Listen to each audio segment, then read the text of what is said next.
This is the Tornado Trackers podcast.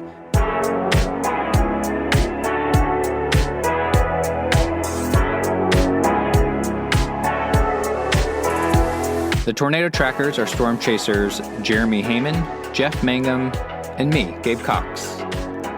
Hey, I'm Jeremy. I'm Gabe. And I'm Jeff. Welcome to the Tornado Trackers podcast. Awesome to have y'all here with us today. This is a storm chasing podcast. This is a severe weather podcast. And most importantly to me, it's a best friends podcast. The three of us Tornado Trackers guys are best buddies. We go storm chase. We text each other nonstop about weather. And we're here to talk about it because we love to do it anyway. So why not we bring you into it as well? So thank you guys again, like I said, so much for joining us. This is actually the last episode of our first season.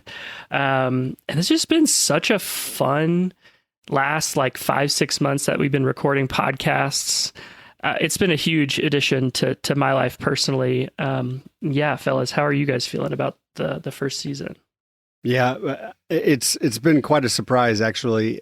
I think one of the cool things is, obviously, we love telling the stories of our chases and stories of what's been going on and getting to interview some remarkable people. And I think what's been even greater than that is the feedback we've gotten, just the listeners and so many wonderful responses. And I think that's been really encouraging. So I think being able to be a part of this entire community has been really special. Yeah, I 100% agree with that. And honestly, I've been shocked at the response. It's just been really awesome. And one of the most shocking things is all of the non-weather people who have tuned in and enjoy the show and have told me that they're getting something out of it. They're pulling themes out from our chase stories that apply to a more, universal type theme that they can apply to their lives. And that's been really awesome and humbling, honestly, that we've been able to reach beyond the weather world with this. Yeah, it really just it confirms kind of our theory that, I don't know, the weather is like life and life is like the weather, right? And they're just so filled with metaphors and so so much a part of just life and the human soul. So it's been such a fun time. And it's just been amazing to do it with you fellas too. We get to spend a little bit of time together. I know we're not in the same place. We don't all live in the same place. And so, just wonderful to get to see y'all and pretty awesome. Yeah, totally. That's been the best part for me, is being able to have another platform for the three of us to connect. And if it's fun for other people, awesome. If people can't see, we actually have huge bottles of champagne to celebrate the end of season 1. Yeah. Yes. We bought $3,000 golden mics. Yep. Yes. That's where all of our Patreon money went. Yeah, it just felt like that's the right thing to do. Yeah. I'm getting $100 candles. Yeah. Dude. Speaking of which, is there a candle update? Candle update. Candle update is that there's no candle still. I'm in a candle drought. Uh-oh. So it's feast or famine. So it's like a chase season. You have these big waves of chases where you get a lot of tornadoes and you get a lot of beautiful storms, and then you bust. You miss out. And I'm kind of in a bit of a bust season right now. I just have not been very candle centric. Is it the summer recently. Months? Is it like the heat? I think it is. Yeah. Do you not want to light a fire when it's hot out? I feel like I'm already on fire. Yeah. And so, but this podcast also has re-energized my love for candles. And so I do want to say thank you to the podcast for that. That's hilarious. If you guys want to help Jeff out, please leave comments on Apple Podcasts of your favorite candles. We gotta help a brother out here. I'm in a drought. I need help, please. Help Jeff. We've started a special candle fund on GoFundMe. Yep. I would utilize it. Well, fellas, I think we want to take a little look back on this chase season. 2021 was an interesting year for tornadoes. It looks like that there were no severe tornadoes. So those are tornadoes that are greater than EF3 recorded in the month of May this year, which is pretty wild. May is often thought of as the most active time for tornadoes. Kind of having a severe or a strong tornado drought in the United States. And has it been 8 years since the last EF5? More Oklahoma, 2013. Wow. Yeah, that's wild. That's fascinating. And sorry, I misspoke.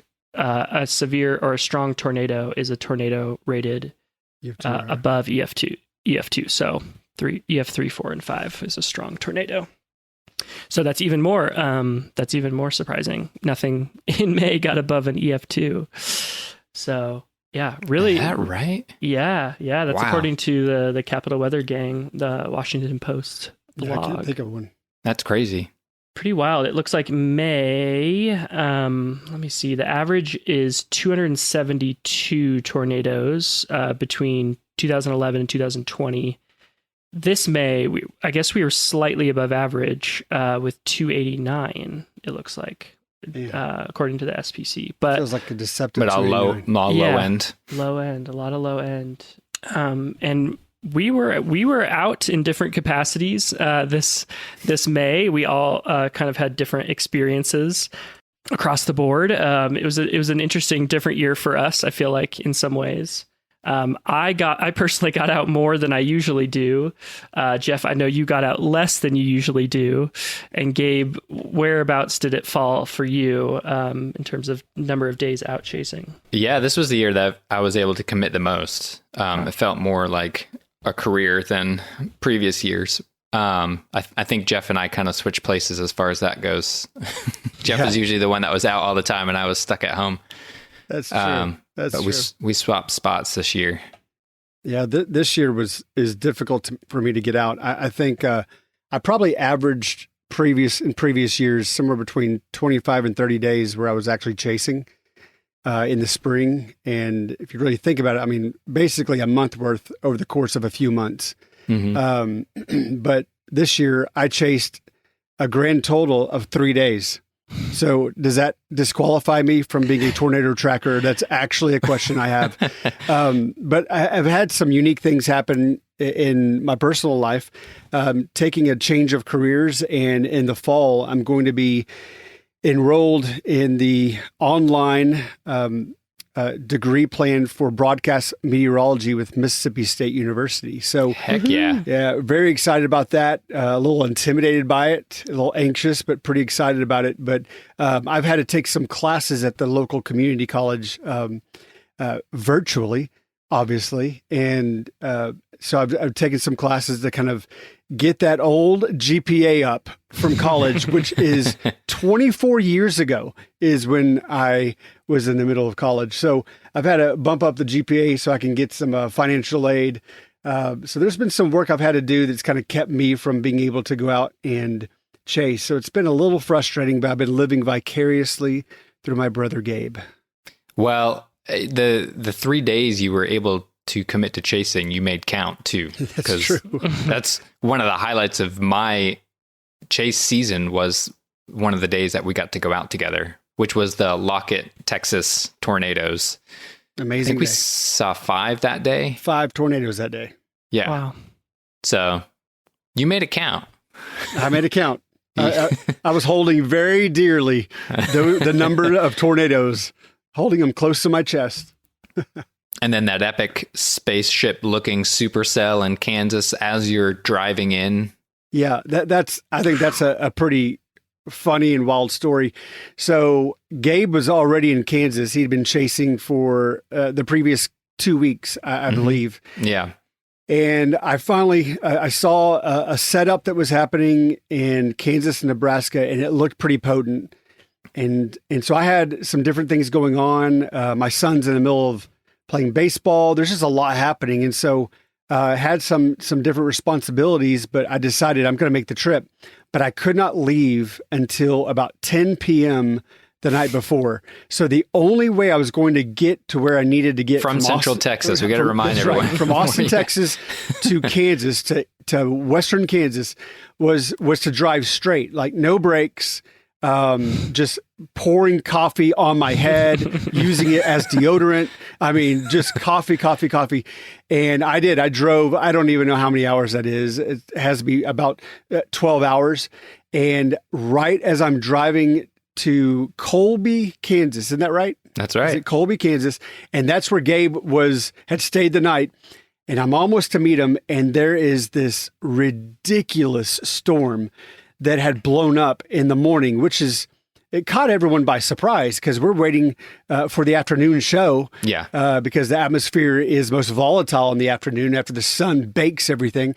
But that morning, these huge mammatus clouds, which are those really big round clouds that are mesmerizing, and this spaceship looking storm. And before I even saw Gabe, I saw that storm, and that made the trip worth it. Yeah, that was a wild storm. That's definitely atypical for a chase morning, and probably one of the craziest looking supercells I've ever seen. Yeah, it was wild. Is that footage up on YouTube yet of that cell? It is not up on YouTube. However, it will be available to our patrons on Patreon. But if you go to our Instagram, you can see photos of it. And you can see it looked like we were about to be abducted. Honestly, it was like it did. Independence Day type thing. That was unreal. I felt so happy for you, Jeff. Obviously Gabe too, but after having that long commute, shall we say? Yes. That's a pretty sweet treat to get in the morning. Oh man, that was so freakish. Well, and I would say the next 2 days, and really that afternoon, we were expecting some really big things, but storms around us just were not getting it done. And so long and behold, my drive home, I realized that first storm was really the highlight of that 2-day trip, which again was well worth it to me. Yeah, that's awesome. And yeah, I think over the years, I'm sure each of us differ personally, but kind of like the definition of what we call quote unquote success while chasing, shifts and changes. And calling that a win is absolutely the right thing, in my opinion. Not everyone might say that, but. Well, and that structure, I mean, really good storm structure like that, to me, that blew the majority of the tornadoes I saw throughout the year out of the water. It was just mesmerizing, and you could sit and watch it go by. And I mean, I've seen, I think 21 tornadoes this year, but the large majority of those were not anything really I mean, they happened so fast I couldn't even get my camera out, a lot of them, or they were grungy and behind rain and you could hardly see them. So that was by far better than the majority of the tornadoes that I saw. And I think that's what they kind of make that mistake going out if they're going storm chasing for the first time, or people who I've brought along in the car. I have to tell them like, hey, look, tornadoes are the cherry on top. But if you're only going out to see a tornado, you're going to miss out on some really incredible stuff. And your gauge for success is going to be offset, because the storm structure this year was pretty wild. There was a couple of storms this year that were just some of the most wild supercells I've ever seen. And honestly, a lot of the times I would take those over tornadoes. Yeah, totally. And I got to see a crazy structure show in mid-May. I feel like the season was really kind of like bottom loaded on the bottom of May, the tail end of May, but mid-May near Lamar, Colorado, there was some just crazy mothership structure that was for sure a highlight of my trip as well, or my few times that I got to get out as well. But yeah, I totally agree, Gabe. Like, structure is so awesome. Some storm chasers may call us lame for that, but it's like we enjoy. That's fine. I mean, everyone's out for a different reason. I mean, just lightning or any dark clouds in general get me excited still. Like, that's right. It doesn't take much to get me excited. So I'll take a tornado. Like, that's the ultimate. Yeah. But yeah, I'll settle for storm structure if it looks good. Now, we've discussed this before on one of our previous podcasts, but where is our favorite places to chase? We all have different places. For me, it's the Kansas fields. Mm-hmm. And so I saw that storm structure right over this beautiful green field. So that kind of checked the box. How about you guys? Yeah, previously I would say Oklahoma. Oklahoma has really not delivered tornadoes very well, especially this year. That's more of like a nostalgia vote for me, but I really love, like Panhandle of Nebraska. There's can be some really, really beautiful stuff up there. Oh, yeah. Texas Panhandle for me, it's still at the beginning of the season. That's what I was saying. And now that the season's over, that's where I saw the majority of my tornadoes this year. Yeah. A lot around Lubbock, actually. I was just looking through some of our videos and photos, and it was a busy season in Texas, especially. I think so far this year, it's recorded the most tornadoes out of any state. Yeah, West Texas and the Panhandle especially, for sure. Yeah. So we're going to save a lot of our chasing accounts for podcast episodes, especially the big ones. But I want to check in with you guys, and even if we're going to do an episode on this later, if you could just give like a summary of some of the big highlights for you this season, and maybe a low light, a day that didn't go according to plan. Yeah, I can start this off. So Lockett, Texas, we went together, Gabe, you and I, and we went chasing. That was April 23rd. April 23rd, to be exact. And we didn't know if we were going to see tornadoes. We were hopeful. We knew we were going to see some beautiful severe storms. And there was this one storm that just kept grabbing our attention. And I remember there was a moment where two other storms, southwest, and then one that was further south of that storm popped up. And they looked really good. And we found ourselves in this really complicated conversation with each other, trying to figure out which storm do we go at? Do we go to the one that's most north and just seems to be going bonkers? Is it going to keep going bonkers, or will the other two start to go bonkers? And so we probably drove south 5 miles and stopped, north 5 miles and stopped, south 5 miles and stopped. We probably did it 3 or 4 times until finally we decided to go in that northern storm. And I think that's actually one of the things we try to do when we're chasing. You do the best you can to keep certain storms in play as long as you can. Yeah. And then you eventually have to make a decision. And so we eventually made that decision and said, hey, we're going to ride with this storm, this north. And if it doesn't work out for us, it doesn't work out for us. And so we get to the storm, and you could just tell it was starting to do work, and it was reorganizing. And there's this moment where we're with our friend Mike, and we see this funnel coming down, and we're convinced that sucker was going to drop, and it didn't. It was a tease. But you could see the rotation on the storm just picking up. And so we got in the car, we hauled east, and probably 10, 15 minutes later, we looked to the north, and we see this white rope just coming down, and it was this beautiful tornado. And we're cheering, and we're yelling, and we're driving, and we're looking at maps. We're doing all the things. And that storm was cyclic. So it just kept on producing these tornadoes. It would go up, and give it about 10 more minutes, it would produce another tornado, and just some fascinating tornadoes that day. So that's the highlight, without a doubt, for me. I would say the low light, oddly enough, is even though we're talking about that mothership, that big spaceship looking storm that we saw in Kansas that morning, that afternoon, I think, was the low light, because it was, I believe it was a moderate risk, which is a significant risk of strong tornadoes that day. And there was just no possible way that storms were not going to pop up where we were. And they would build up, and they would just poof, they would just go out. And they just did that for us the entire afternoon and evening. So I think that was one of those days we had really high expectations, and which is dangerous. We talk about that. Like going in with low expectations always works out. But when you go in with high expectations, there's a part of you going, if this plan falters, we're going to be frustrated. And we still saw some amazing stuff, especially towards sunset. We saw some amazing storms. But from a tornado chase, I think 100 miles north, there were some immaculate tornadoes that were dropping. So we were a little frustrated from that. So out of 3 days chasing, that was my low light. There were a lot of distressed chasers that day. We weren't alone, for sure. That's right. Yeah, for me, I have a kind of a funny highlight I'm excited to for sure talk about later on the podcast and bring a special guest on as well. But yeah, it was in my neck of the woods here in north central Colorado. It was on June 7th.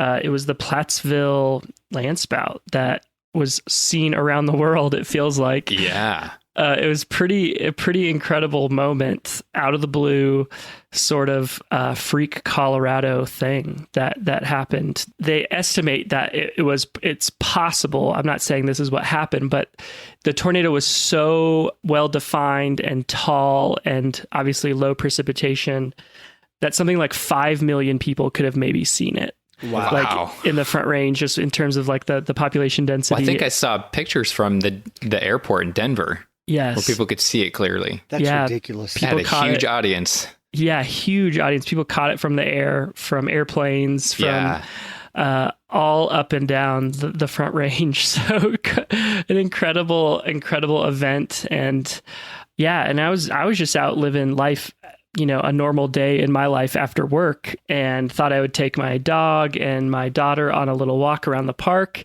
And a friend called me who was at Target, just walking in the parking lot, and they're like, "I think I see a tornado." And so I immediately looked on radar, and lo and behold, this incredibly beautiful landspout tornado. This thing was so tall. And so I, of course, wanted to take a look at it, but I had my dog and my daughter with me. And so it was rush hour traffic. I mean, the worst possible storm chasing kind of environment possible. But I was like, let's try to get a better look at this thing. It was still plenty far away from us. We weren't even close. We were still miles and miles and miles away from it. But I wanted to get away from some trees and some buildings and see if we could get a look at it. But that's amazing. A beautiful thing. And my wife, of all people, got the best photos of between her and I, which was really fun for her, and super stoked to have her on the podcast in the future to get her take on it, because she was just buzzing for days and days afterwards. That's awesome. And strengthens the marriage. Yeah, truly. Yeah, she thought she would never see one, and she got some great shots. So that was really so rad. Cool. Family affair. Your wife got her first tornado. Your 8-month-old got her first tornado. Yeah, your and dog. My basset hound. Yeah. Super fun. That's awesome. That's such a great story. But just so beautiful, and some just unbelievable footage that folks caught. I mean, it really showed me that, a event like this near a population center, like, and now the ubiquity of like really beautiful, great smartphones, in everyone's pockets, it just creates these like incredible social media moments where you get some like freaking up close stuff of just people who are right there, who aren't like chasing, but just who are they're just walking their daughters. Yes.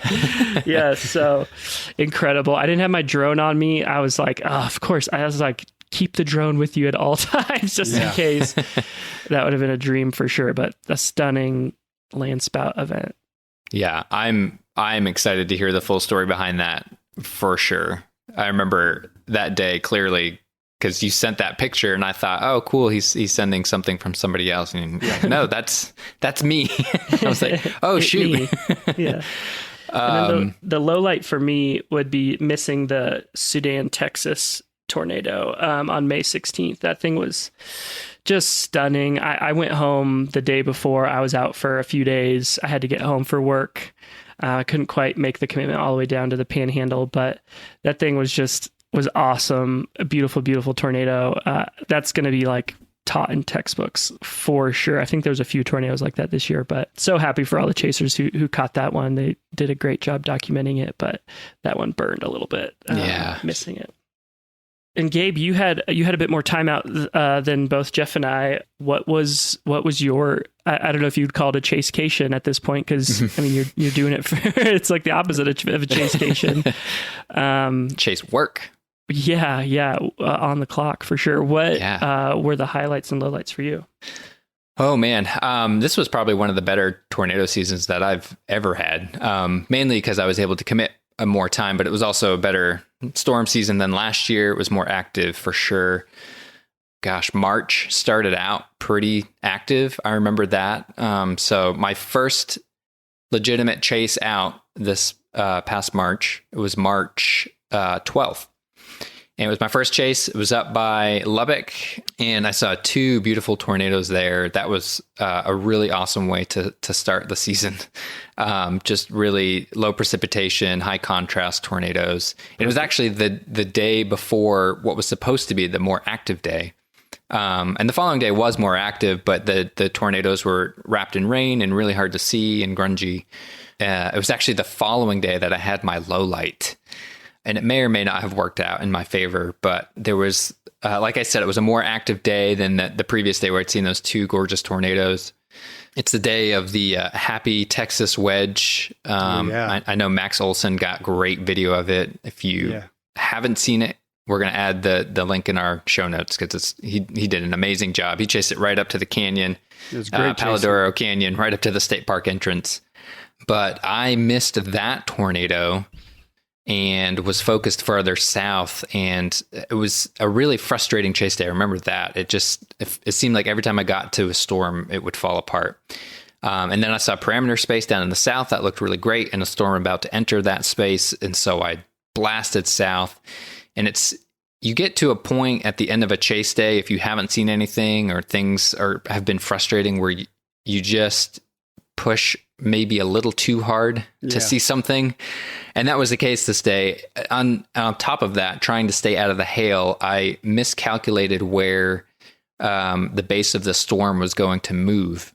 And so I had seen a funnel cloud as I was approaching the storm, and I parked on the road facing this wide open field. And my assumption was that it was going to go just north of me on the road, but I wanted to be nice and close. I wanted to stay out of the hail, and I wanted to get a good shot. Unfortunately, the storm ended up going a little more east than north. And before I knew it, a tornado was developing in the field across the street, and I didn't have time to move. Ooh. And so I just ducked in the passenger seat, and this thing developed right on top of my car. And the last thing I saw was the tree branches next to my car getting sucked off into the road. And so I hit the deck, and I looked up at my camera. I'm like, oh man, it's perfectly framed. Like, if nothing else, I'm going to get a shot. Yeah, this is not exactly how I planned it, but hit the deck, and then it calms down, and I pick my head up, assuming that the tornado had passed because the wind calmed down. And when I looked up, I was in a stadium effect of dirt and debris. That's so crazy. Like old corn stalks and tree branches and whatever else was flying around. And it was a stadium effect. And I was like, oh shoot, this isn't over. I'm in the middle of it. So I ducked back down, and the second half of the developing tornado hit the car, and I thought for sure I was going to have a window blown out, but it did not. I could feel the car rocking a little bit. There was a car next to you, I think, that did have their window blown out. There was a car next to me. He followed me because he assumed I knew what I was doing. He had his window blown out, his back window blown out, presumably from some debris that hit it. That'll teach you to follow us, everyone. Don't follow us. It was a low light for that. It was just not a smart decision. I felt kind of embarrassed about it, actually. But then when I went to go stop the camera from rolling, because, I wanted to see what that looked like on camera from a steady window mounted camera. No question. Yes. When I went to go stop it, I pressed the record button to stop it, and it actually started rolling again. And I realized that I hadn't started it. Actually, when I had parked, it had been rolling. When I parked, and in my mind, I hadn't been rolling. So I clicked the button to start it, and I actually turned it off just as it was developing in front of the car. My stomach hurts hearing that. Once in a lifetime, hopefully, scenario, and I have no evidence of it, which again, it was a big mistake on my part. So it's probably better that there's no evidence of it floating around on the internet, but I wanted to see what that looked like. If I'm going to make a mistake, I want to know what it looks like, especially if there's stadium effect debris. Yeah, that one hurt. Well, at least you got to experience it. Yeah. Well, and I don't want to again, because I was terrified. Actually, I was waiting for the car to get lifted. Yeah. Oof. Yeah. Not good. So every chase after that, took note to not really care about the hail as much as I should care about the tornado's path, and True. B, to read the clouds better, which paid off in Selden, Kansas on May 24th. Saved myself a windshield by reading those collar clouds, which is kind of like the cloud debris circling around a tornado. That tornado started out small and then quickly grew to a half mile. Luckily, I was placed just outside of that half mile periphery because I was watching those clouds right above me. Unbelievable footage. Footage of that tornado. That was a wild day, and we'll break that one down more. But that was definitely, I would say for sure, that day is the highlight of the season for me. To ride alongside this tornado as it's in the field, it was generally paralleling the road I was on, but it was kind of closing the gap until it crossed over the road and traveled down the road some. And I was waiting for it to do that. So I traveled alongside it until it got about 50 yards just off the road. I saw it tip over some irrigation systems just that were right up against the road, and then let it get on the road in front of me. And I just followed behind, and pretty wild chase. One of the crazier chases I've had in several years. Yeah, that tornado was something else. Just it was wild. It felt like a wild animal almost, in its nature, especially as it passed you and went down the road, as you can see in our footage, and it kind of formed. It kind of showed its ragged, unformed nature. Maybe multiple vortexes happening in there. Mm-hmm. I think. Tornadoes come in all shapes and sizes. That one was deceiving. When it was a half mile wide, it wasn't like a fully condensed half mile wide tornado. It was a carousel of smaller vortices within the main circulation. But that main circulation, even though it wasn't condensed, it was strong. And that blew out some windows on some vehicles and tipped over a semi truck. I think actually the semi got hit by one of the vortices.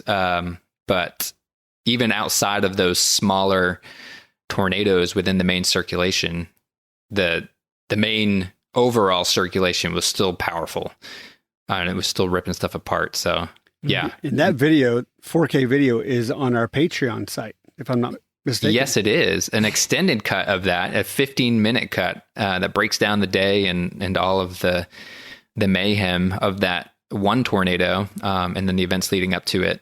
You can see for free, I highlight on our YouTube page. It's in 1080, and we have kind of the main highlights of the tornado riding alongside it and as it's moving into town. But yeah, if you want the full details, that is available on our Patreon, and it is in glorious 4K, and is 15 minutes long. And your day ended with free watermelon, which is pretty awesome. Yeah, that's a cliffhanger for the episode. Yeah. Stay tuned on season 2 for the full story of the watermelon. Watermelon teaser. Love it. Yeah. What a interesting season. For sure. I think it really highlights to me just kind of each of our experiences this year. It's just another chapter in obviously our lives, but then as a team of chasers and friends. And just I was reflecting the other day just how thankful I am that we're a team of 3. I feel like we're really lucky in that way, and we get to kind of help each other and lift each other's spirits up when we do miss things, and really celebrate with each other when we do get to see things as well. And especially too when just life is happening and maybe we don't get out and do this thing that we love as much.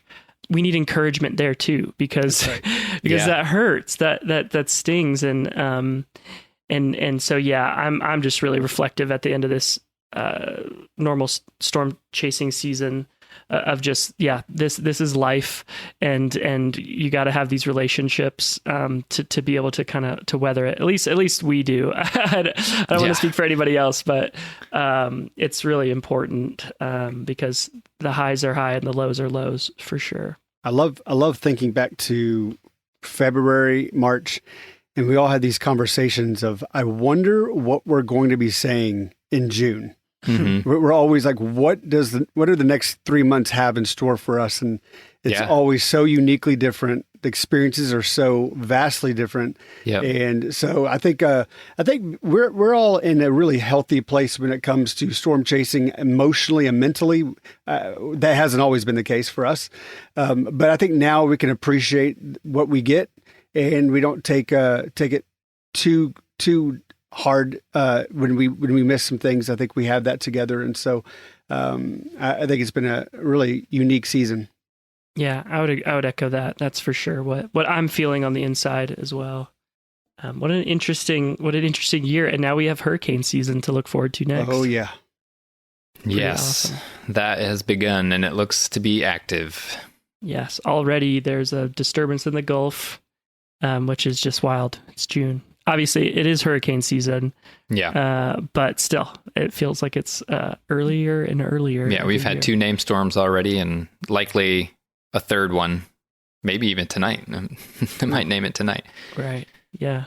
Awesome, fellas. Well, thanks so much for that recap of the 2021 tornado chasing season.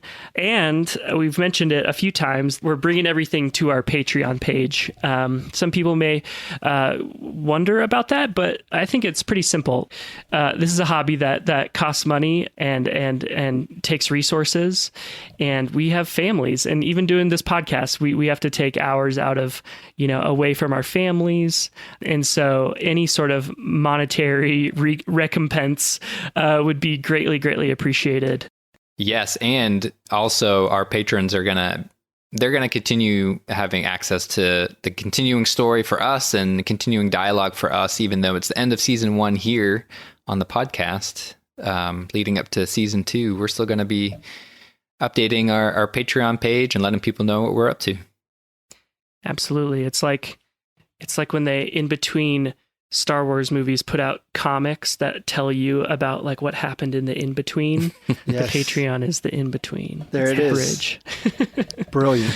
There's already been, a lot of great support for that Patreon. So I'm actually going to read a few names of some folks who are already our Patreon. So there's some funny names in here, and then there's some real names.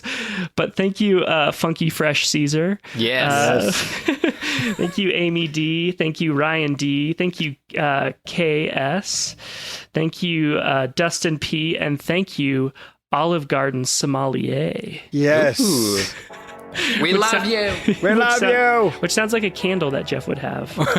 Yes. Olive Garden Sommelier. I'm going to Google that.